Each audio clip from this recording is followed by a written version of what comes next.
We're looking at all these old pictures and wondering where's the horse poop? Well, yeah, there's some horse poop for you, everybody. Road apples is what we call them. Road apples. Now we're going to mosey on down the main street here in the old town. Check out the blacksmith.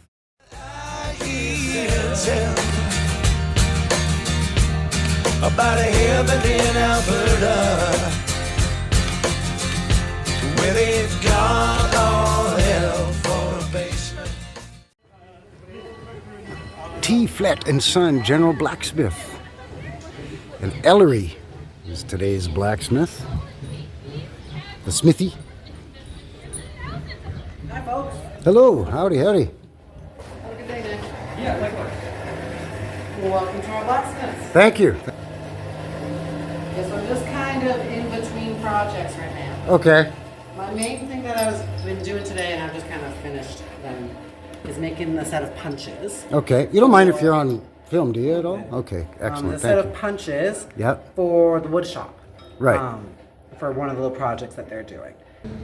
That's the nice thing about this portion of working in the park is Yeah. that if you need to fabricate something that's going to be used in the park, then you can see it being used as it goes by all the time. You know, I did that. I fixed that. Yeah, every time I walk past some of the fences, I go, that one I made. Yeah, I made that hinge. No, you guys have a great setup here. So that gets your fire stoked up, right? Yeah, so this is called a blower. And Which it blows is- air into the fire. It's different than the old baffles. Yeah, so the bellows like that one in our Bellows, thank you, yeah. Yeah, there's a big bellow, yeah. This was like a newer style. Yeah. So that is kind of the older way. This one is just a lot smaller, so it's easier for one person to use. It takes up less space. Yeah, it's more of a one person operation. Though in a shop like this, you would have more than one person working. Yeah. So you'd have like the master blacksmith who owned and operated the place, some journeyman blacksmiths who could work independently, and then some apprentices who were still learning. Right. And usually the youngest apprentice would do things like crank the blower and tend to the fire and stuff like that. So this runs all the belts? Yeah, this machine, if I remember correctly, this was 1910-ish, I think the guy said. Yeah, so We were here last year and we spoke to him briefly, but I don't really remember. so this is our gasoline engine. Yeah. Not sure exactly what it is, but yeah, around 1910. It's about 4 horsepower, so not like particularly powerful compared to other things. But it can run all 4 of our tools on our tool line at the same time. Yeah, it's and not just slow down at all. all your belts run on that one big axle up there. But we can engage all of our machines. Yeah. And the engine doesn't slow down one bit because the giant flywheels keep the momentum going. Right. You can see there the belt.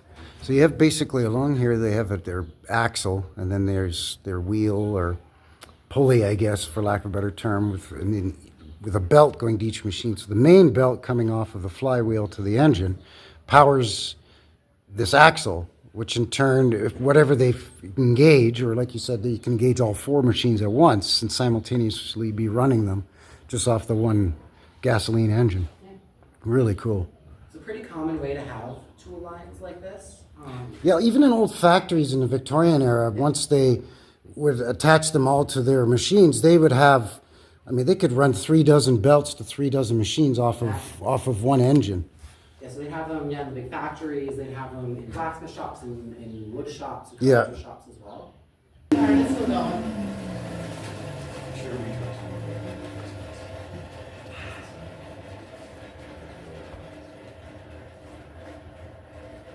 All kinds of branding irons here.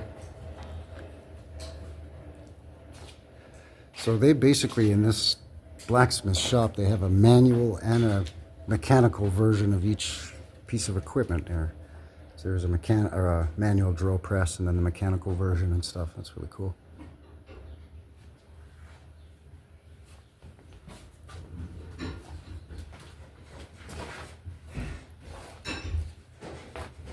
Hey, look, Vinny, you can get yourself a wagon wheel. You can get yourself a wagon wheel here, Vinny. Psst, hey, bud, you want to buy a wagon wheel? What you got under the tarp? More wagon I wheels. got 10 million bricks I need to transport. Yeah, can I get?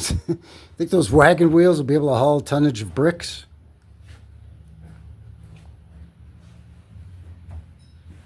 Oh, geez, look at this old knob and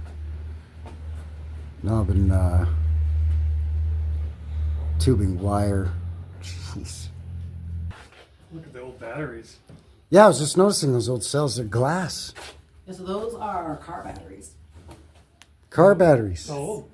Very. From, do you know how old? Early 1900s. Early Yeah. cars. So early cars could not recharge their own batteries. They didn't have alternators yet.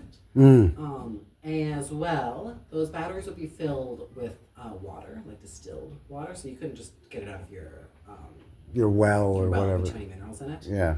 So every month, you'd have to come into a shop that offered it and get the battery recharged and topped up with water. Ah. So that red part, that red machine is the generator on the floor. Oh, okay. And they would use the batteries to store the electricity for their lights, so they wouldn't have to run the generator all the time. Ah, okay. As well as to charge people's car batteries. Right. So blacksmith shops were, as time went on, losing more and more business. So kind of try and branch out Yeah. into other things. Well, these are all in series. Yeah, so those are all connected to run the lights. Cool. So these weren't from electric cars. They were from Regular, Regular cars. Yeah. gas-powered cars, yeah. just like you have a battery now to start. It's weird that they couldn't recharge the batteries because there was such thing as dynamos back then.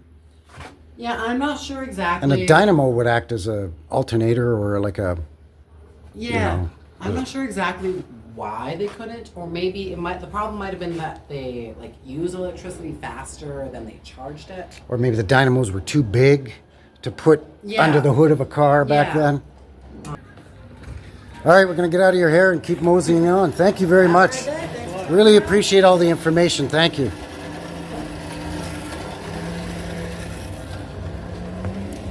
That was cool.